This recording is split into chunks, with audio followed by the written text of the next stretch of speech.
Hello everyone, আসসালামু আলাইকুম। সবাইকে ওয়েলকাম করছি আমার চ্যানেলের আরও একটি নতুন ব্লগ ভিডিও দেখার জন্য। আমি আলহামদুলিল্লাহ ভালো আছি, আশা করি আপনারা সবাই ভালো আছেন।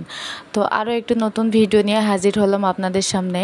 তো আজকে আমি করে দেখাবো নারকেল দুধ ছাড়া কিভাবে একদম ঘরোয়া পারফেক্টভাবে সেমাই জর্দা সেমাই বানানো যায়। তো সেই রেসিপিটাই আপনাদের সাথে শেয়ার করব।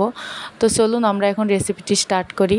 তো প্রথমেই আমি দুই রকমের সেমাই নিয়েছি, একটা হলো কুলসুন আর আরেকটা সাদা কি যেন একটা সেমাই ছিল বাসায়।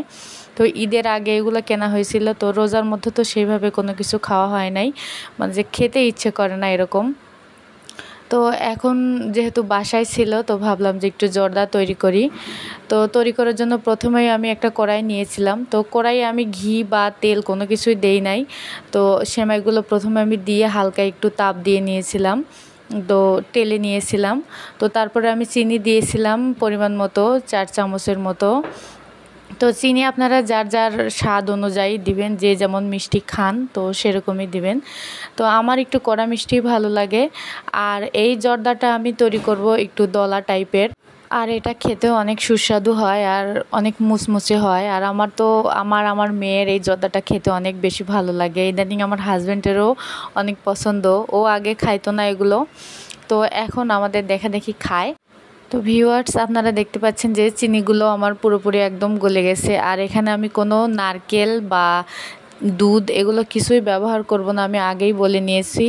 এটা একদম ঘরোয়া উপায়ে আমি তৈরি করে দেখাবো আজকে আপনাদের, একদম কম উপকরণে। তো আর এটা রান্না করতে আমার সময় লেগেছিল 20 মিনিটের মতো। আর আমি যেহেতু এটা লো হিটে রান্না করতেছি, আর জর্দা সেমাই তৈরি করার জন্য প্রথমেই যেটা করতে হবে, সেমাইটা প্রথমে একটু ভেজে নিতে হবে।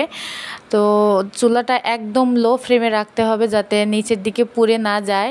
আর এই সেমাইটা রান্না করার সময় একদম নাড়াচাড়া কোনোভাবেই বন্ধ করা যাবে না, নন স্টপ নাড়াচাড়া করতেই হবে।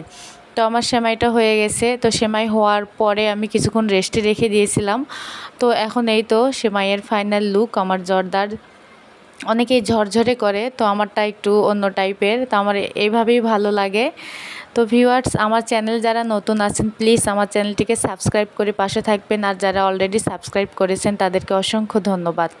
তো এই জর্দাটার ভিতরে অনেকেই কাজু কিশমিশ এগুলা দেয়, বাদাম দেয়। তো আমি আর এগুলো কিছু দিলাম না, আমার এমনিতেই অনেক ভালো লাগে।